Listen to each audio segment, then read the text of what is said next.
Mbote lisusu bandeko nanga bino bandeko oyangai nanonsaki bino ke nakoyamba collègue nanga, il s'appelle Honorable Charles auti vacances parlementaires asalaki moiso na circonscription électorale naye ba réalité ezandenge nini nina ke kokuta na bandi ke bokoyeba circonscription naye ezawapi bokoyeba yango parce que le qu'on a lobaka na bino ezali moko ya que ça ne sert à rien de cacher les réalités d'un coin du pays parce que kobomba yango eza kozala complice ya ba o bazoboma esikango wana masolo na député ndenge na lobi na bino c'est spécial, nous allons changer. Mbote collègue Eliezer Tambwe. Une présentation à Yomoko pour Nabao Bazolanda yo, député, Elidou, les noms, tout et tout. Voilà.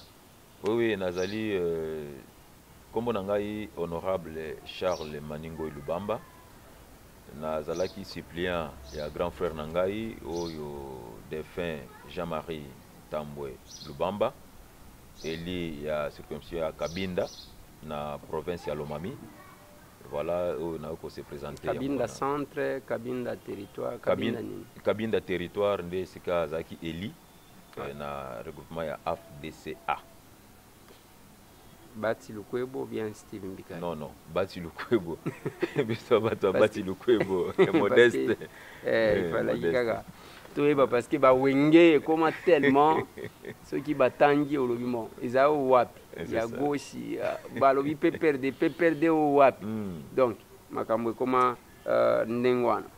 Voilà, bienvenue d'abord dans l'hémicycle parce que oye kokuta biso et pona ba oyo ba yebi bazali ko se rappeler, j'avais parlé de la disparition de l'honorable Tambwe Lubamba, c'est parmi nos aînés. Oyo babanda politique liboso na biso et nous l'avons perdu, mais voilà, il est remplacé par son jeune frère qui était son premier suppléant. Voilà, en vacances parlementaires pour la toute première fois na Kabinda nalingi o relaté biso nanu kolonga na Kinshasa ti Kabinda et toutes les réalités pour que batoba kokakoyeba. Mais entre-temps, tango zoloba, moi image ya muke muke et kobana kolanda. Merci. Oui, merci beaucoup Koluto. Merci mingi d'abord ndengo oyambinga na kati émission na yo. Yo za couvert à tout le monde. Là, je te félicite d'abord pour ça. Ozali Koluto ozali ouvert na mutu nyonso.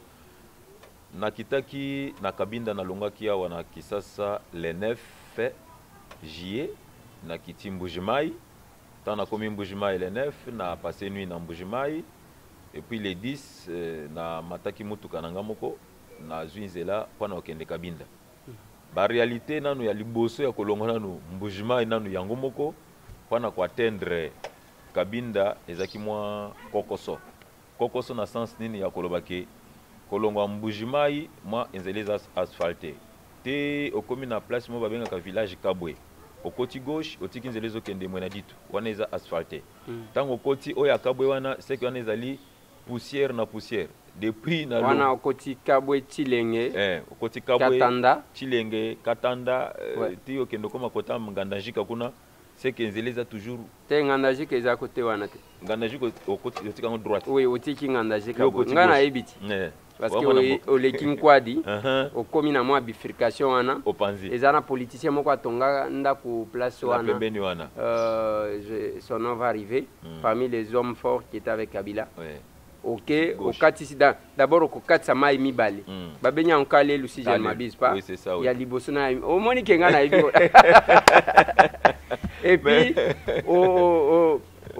avant que au koma katanda, au koma comme on a bien Mwembia, place Batumbaki Bandaku, désordre, tout ça, on a Tumba Bintou, notre collègue, avant de Kawa, voilà qui sont pour, qui sont contre.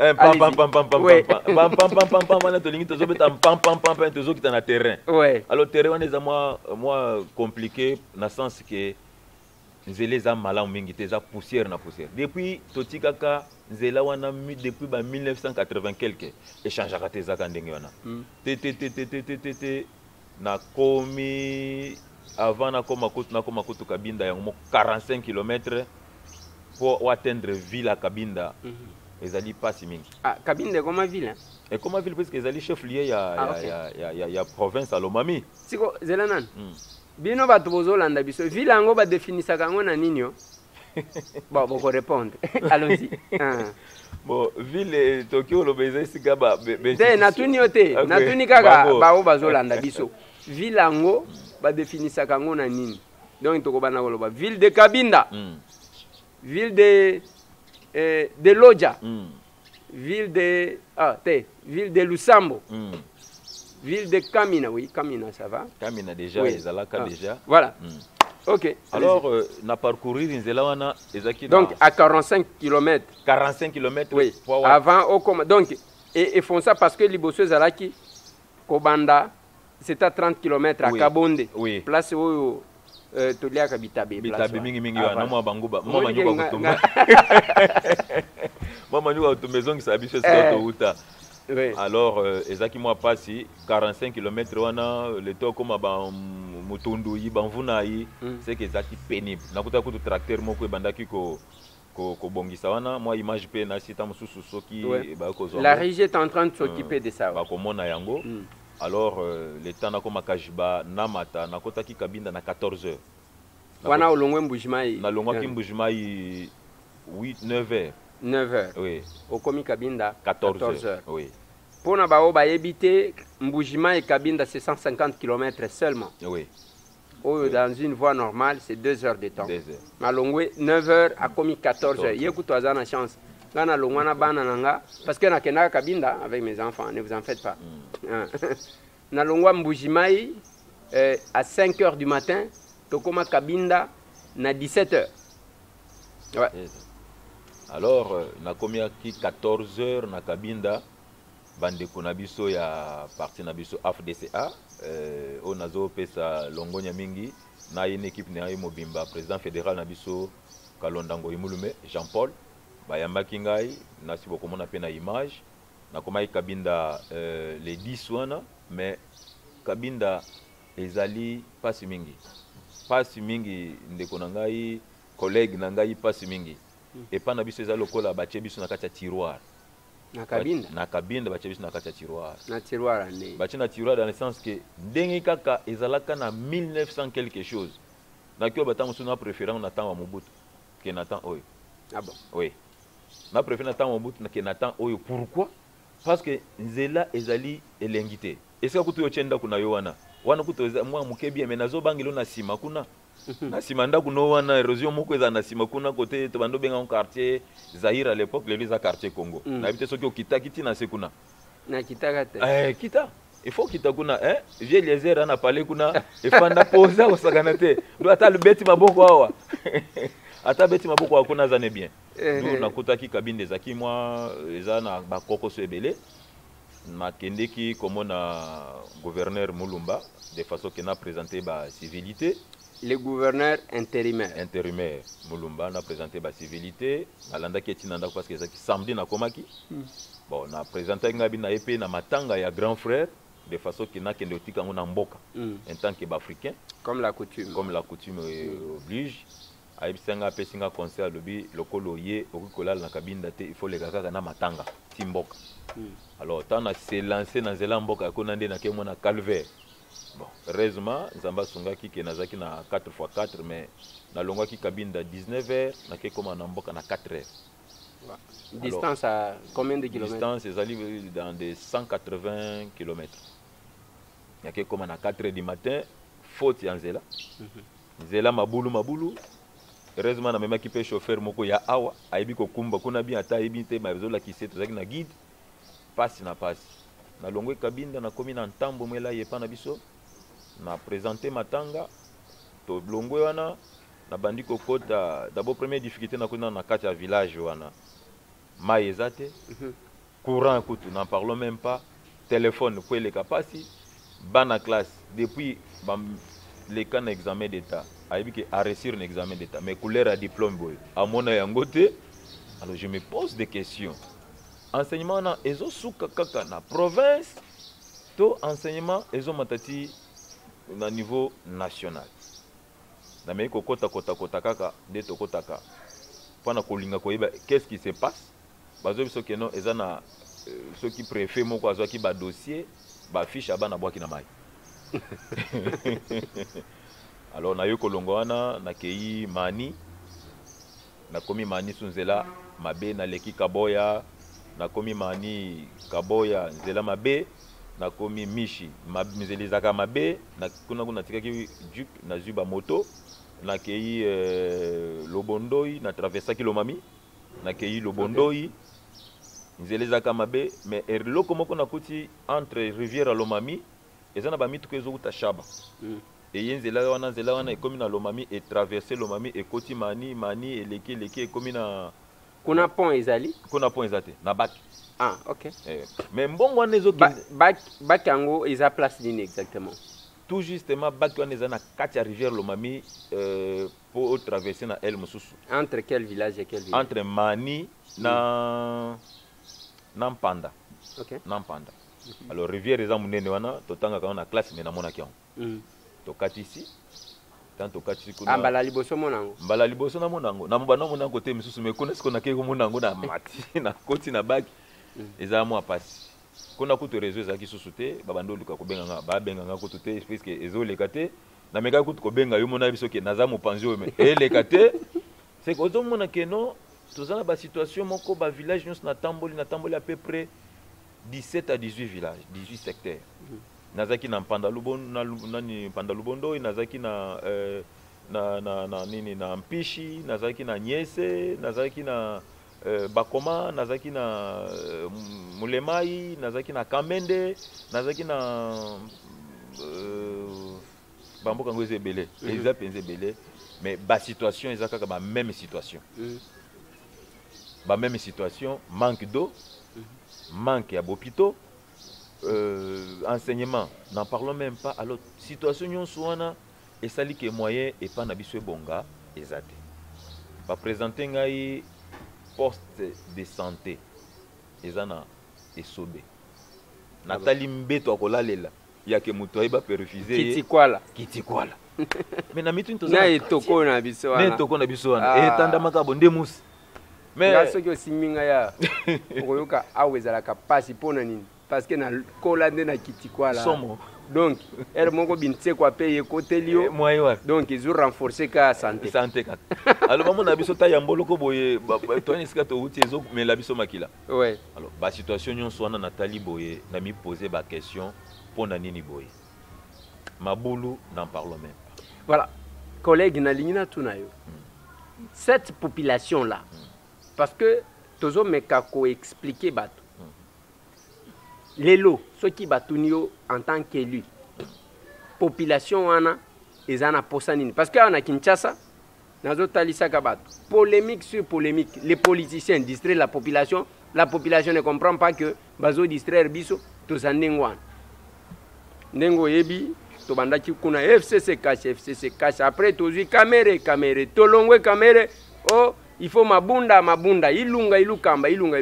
tolongwe na ba ilunga tokomi na gouvernement ya ba warriors $50,000 tolongwe kuna mituka ba député mituka ba longwe kuna et l'autre tokomi des pères et des mères tokomi oh moi si 500 et 500 est-ce que la population oui oyo kekokuta parce que le Congo ce n'est pas seulement Kinshasa le Congo c'est aussi cette population là qu'est-ce que la population a besoin, attend de ce gouvernement, attend de Félix Antoine Tshisekedi? Merci beaucoup pour la question. Population Nabiso, nako sauté Kulutu. Population Nabiso, ba politicien, ba zoaki population Nabiso lokola ba wumbu na bango, koko sa bango na ba tricot. Ouais. Ba lobi toza suna posa ba tricoté. Interview balobi to ana posa so ba tricoté biso to ana posa bosa ela biso ba besoin ni ba nango besoin ba se retrouver que baza batu connecté na monde communication ouais. 2 enseignement ezala stable même bana village. Donc communication Augustin Kibasa. Oui. Tokende ya mibale. Et puis enseignement. Oui. Wana Tony Mwaba. Amiyeba déjà tozoya. Et puis santé. Santé wana docteur Mungani. Voilà, docteur tozoye là yo. Et puis Banzela. Ouais. Wana Gisaro. Oyo ya ITP. Ya ITP. Nazaki nae. Alors, ce qui tobito bakisa mususu ezali mai même ya komela oyo totikaka wana. Voilà, oyo ya énergie na yeba komona te. Didier ohebie na ebite. OK. Mai ya komela. Ti lelo yo ata forage ezate.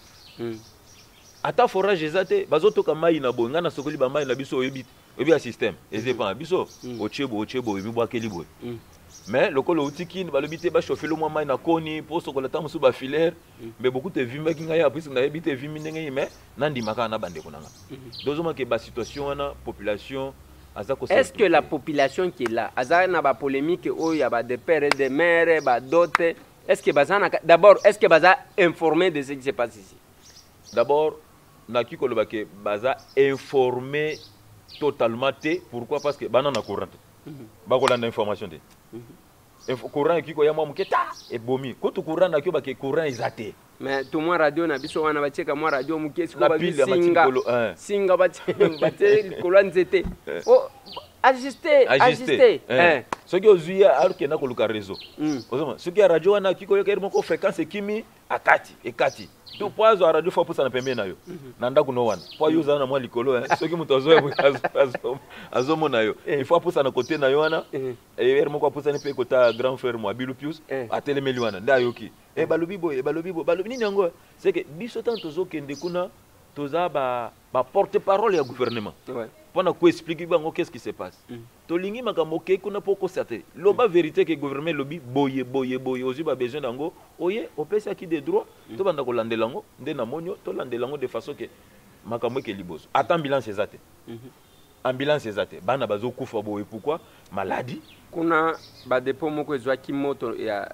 carburant camion anti incendie yango na azali kotuna ville yango ba définir sakango na nini camion anti incendie ezate soki ozwi ambulance ezalaka te na kabinda morgue wana kanenge na yoki wana otanga morgue yo tanga morgue oui mais na yokaki ke morgue moko ezala oh ya place ni ya monu doka bin na ebite ngai na yoki ke morgue ezali oyoki ke morgue eza kasi ezani tipenda kwa baki biso ke ndako ezali est-ce que ça na norme ndako siko morgue wana e fonctionne kana na panneau to courant ezakuna kasi yango na nanu parce que courant kuna ngana moni courant te na kena na ba panneau entre dans longoli panneau na lali na katoji na lali na katoji système e pa na biso donc na laleli alors na lali kuna te ke o bakoloba ke o morgue yango ezana ba norme non yana ba norme te ambulance ezate ba pharmacie ezako compter na kena ba doliprane esili na kena ba confort po na ngamoko esili na kena même na ba cachine oyo po na poussière kuna ba po na poussière ba cachine ezate alors ba onga na sala ki po na poussière ou bien po na covid po na covid ba ngala ta na poussière na covid nyonso sangani na kendeki nango oya biso yango oyo onga ye na salisa kiao yango oyo ya parti nango ifona la parti nanga na kendeki nango nazaki le premier komela ba cachine na kendeki mwe soki na 3000 eza lokola litangama na kati ya fleuve et loko ezate baza abandonné qu'on soit vrai on doit être vrai baza abandonné pas même pharmacie ça monsieur loko na monyo boyende to kende to sala ta pharmacie mon panzio honorable Eliezer mon panzio honorable Charles essentiel ka bande on a biso baso ma aspirine ah voilà ça qui a ciment n'en parlons même pas 65 000 francs otonganda ko ciment 65 000 francs otonganda ko ya bloc ciment de ba réalité ya cabine et 65 000 francs, c'est plus de $30. 32 dollars. Et $32 pour un sac Mokwasima. Alors que, conditions de vie, il y a population, mbongo bazwa kawapi, ainsi de suite. Et là, on a kolobana liboso, et sengel toyeba ke province na biso lomami ezali province moko rural. Eza ko vivre na bilanga.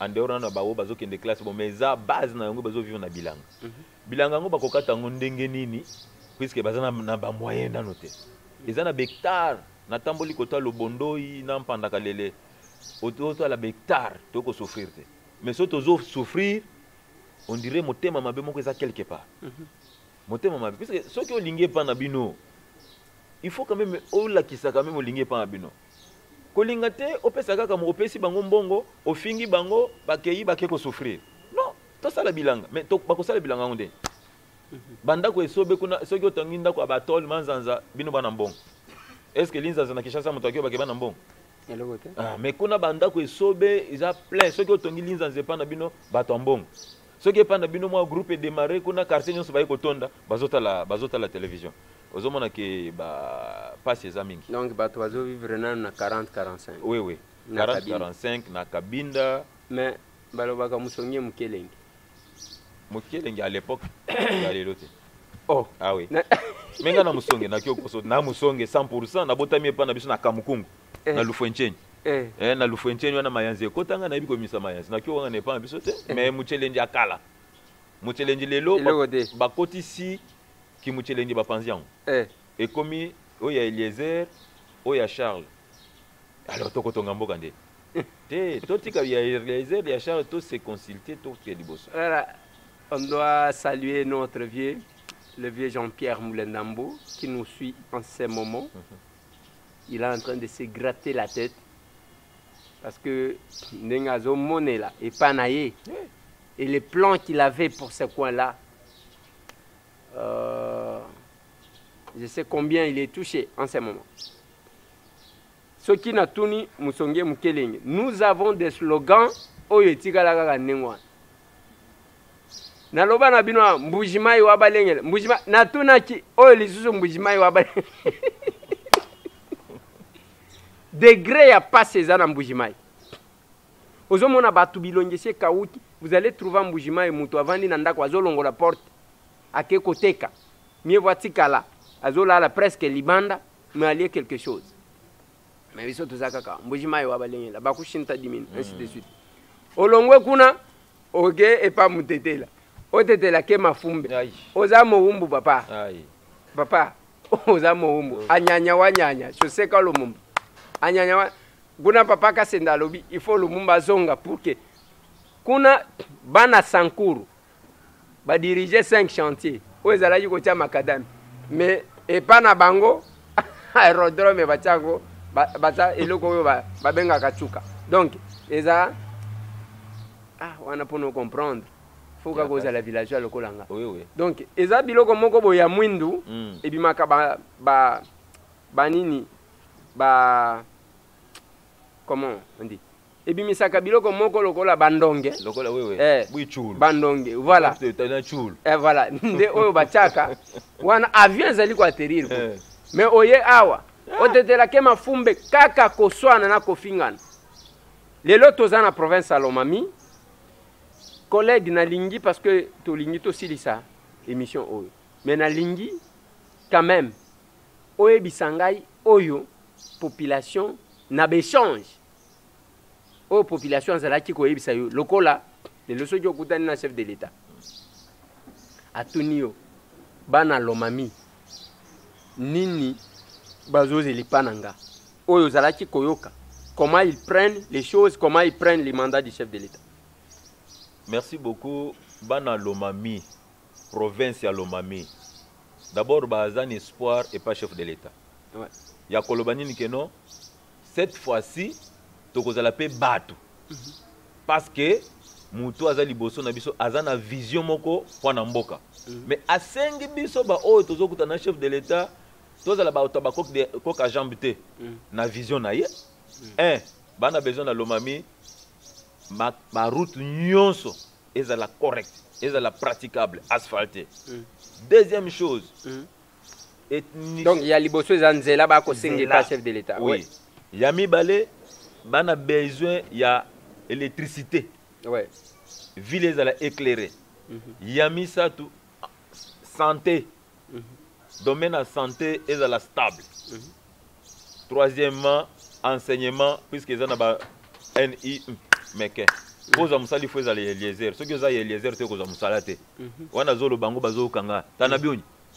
poza musala il faut ali Eliezer tous les tchè bia bintu tu ba tchè ikwetu tana zoma na ba neti ba vie ba papa mulendambo aya tonga banda kukuna na bunduchi wano foncer na ntunta kuna mais lelo papi yaka na ba o ba nzongolo misu bayaka lelo azo continuer sous kotonga même mitu kanaye bazwa mususu asala na ngwa accident na Mbujima ozoma omoni ba papa ndenge wana il faut toi appuyer bango mais okwapuye bango ni pesi ba misu balingaka ngana bima o kuna te Eliezer akobima te nga même avant nakota kabinda ba mirimire tambola kebele yana kotaki na moi na bimi pe na moi puisque ezamboka nanga yana banda kutu kobengo na biso kulutu koto balubi na kosaba boete mais nakotaki na moi na bimi pe na moi nakotaki 14h na bimi 9h tout le monde me voit que ake alors ezai pas na biso batuneti ba papa lusanga ndele wana ce sont des sages batuneti ba papa Nsadi Katam ce sont les sages batuneti ba maître Kalenge ce sont les sages batuneti ba vieux plus il faut tout le monde na vieux wana baza ba sage ya mboka na biso plus mwabilu na comité pa na bango na moni nanda kwa tonga na moni c'est que kulut na moni bisika nyonso ko village na commune na village o na moni kabwaya tongi na comme université tongi ya besobe yoki otongela ba ni université na sobe soki mo sereketa ko tikona koi mwana na akotanga alors bref et pas chef de l'état to sengio talabiso pe na kabinda na province à Lomami talape Kasai wa balengele puisque Kasai eza kokufa balusa misu na sima Kasai eza kokufa Lomami eza kokufa Sankuru eza kokufa soki relié mipanzi nyonso na kaka na banzela nzale kosila bato bakozala bien courant ezalaka te communication na kei kotampandaka lelo kuna communication eza te entre frontières ya Olomami na Lomami na koma kitiwana ba ki moko ezaki kuna ekufa nango bato ba office de route na kosenga na bino boyambanga bien wato bongise pa biso so bana posa bongise boyambanga bien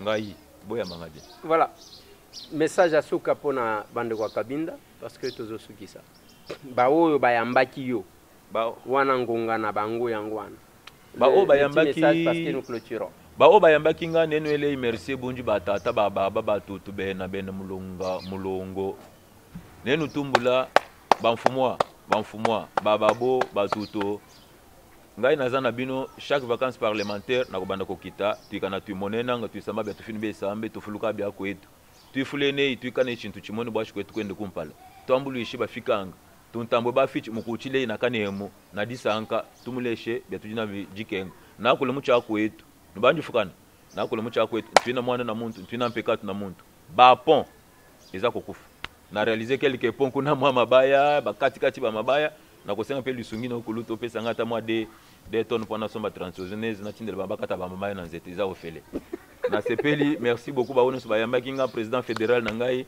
bino nyonso état major Jean-Marie Kapepula bravo merci beaucoup. Merci beaucoup collègue.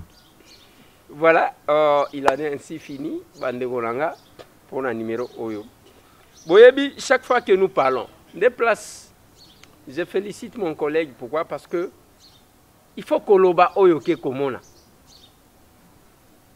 Nakenda na filma bacha mboka mobimba na Congo place ba chariot umene bazala kizaka na ngandajika. Na yekola kisangwa ba collègue na non collègue, il ne faut pas montrer wana batombo na lobi lokuta papa bozanango. Lokuta. Et il faut éviter ça. Il faut bien au contraire dire au chef de l'État que tala pasi ba toazo monde. C'est ça. Nathalie Sabino mibali na bango mutoazo uta 800 km bazo benga ceux qui stronger je crois comment on les appelle. Oui bayanda. Azawana pona bafuta ye combien 100 000 francs congolais ou une valeur de $50. A sali 2 mois. Ya kotambola na vélo wana azoli ya malongate. Aye moi si na ye akeko defa to moi biloko wana 10 000 francs. 10 000 francs is $5. Azoteka. Yo vandi awake batu wana bazaya mbongo. Et je félicite mon collègue parce qu'il y a koloba makamuna loba kanabi. La province de la Lomami est la province à sous-traitance. Et loko mon côté anyanya wanyanya yo batete la baloba. Anyanya wanyanya je sais que le monde zéro province à sous-traitance, une province enclavée. Mon collègue est là, il est venu. Je me bats avec Chéribien au Kende na Kitanaye. On doit voir quand même un aérodrome, il y a qu'avion et Longwe et Kweyuan. On ne peut pas voir une province comme ça. C'est quoi cette histoire-là? Les Kasaï se meurent. Et moi, j'ai dit que le chef de l'État, bon, Excellence, Monsieur le Président de la République, chef de l'État. Ce qu'il a bête, ouais, il s'akayote. Mukoloto naka sacré à Monseigneur na Kabinda. Akomaka mbula moko ebetaka à lapa. Akomi ko kende ko négocier un avion. Oyo, les profs Lumano akendaka nango pour que ba memaye représentant et chef de l'État. Sonia modèle loin. Soni. Et mbula wana ebetaka bien. Boyebi mbula wana ebetela pe Joseph Kabila. Kabinda o naibi pona nini bainango modèle wana. Joseph Kabila kendaka na petit porteur. C'était Joseph Kabila ou bien oui, c'était lui, oui. Oui. Ezagi. Aye akomi kuna avion boy kopela. Azwi nzela nde soki boye bakate na Kabinda, soki bozoluka gwa kindoki, boya na Kabinda. Tokola kisabi. Mais ma kabisusu. Baloki avion pour que amona nzela. Tango azokende wana balobi mbula kwe. Akota na poto wana, mais mutema makasi lokola pharaon. Tibo ya kei, nzela wana ebongate. Les 45 ou 50 km. Ce qui va asphalter yango, c'est tout. Mutu akobanda kosala aller-retour na Mbujimai. Mbujimai Kabinda bakobanda ndengwa. Et grenier agricole ezawan Kabinda. Ezanganda jikawan. Il suffit seulement de mettre les tracteurs batu bako. C'est suffire biloko akolia ekozala. Et puis nenga ko évacuer yango. Ekozala malam. Bande kona ngai. Bo vanda tena ba slogan ya kala. O musonge mukele muson. Qu'est-ce qu'il y a là-bas? On va chez vous, une difficulté d'arriver chez vous. Batete la bazakuna, etete la kema fumbe, Kabila kenda kuna zanga toilette ya kokota. Kasai wa balegela. Oh ya tu dis bena mut. Et loko moko te anyanya. Voilà, bande konanga, ça fait mal. Je dois encore féliciter Dr Christian Bassanga pour les efforts. Et je vais féliciter un autre que je ne vais pas citer ici parce qu'il y a politique à Zobang. On doit les encourager pour tous ceux qui font les efforts. Sinon, le reste, collègue Nanga Tang, bat. Mais le vieux Jean-Pierre Moulenda, Lelo Moulendambo, place à Zali, à cause de la petite. Comment il voit la province en train de disparaître alors qu'il a fourni des efforts. Amema Caritas, Banzela wane koma ki mutu akolongwa Kabinda ke chofa akeluba. Pour le moment, les véhicules n'y arrivent plus. Collègue alobi atiki mutu ka ke komata na moto. Ezandengwa. Plus de 143 998 ezama solona député. Plus de 143 998 311 332. Eza Platon Abisso. Il y a les députés qui ont les soucis des autres. Et vous allez les savoir. Tokotani. Merci.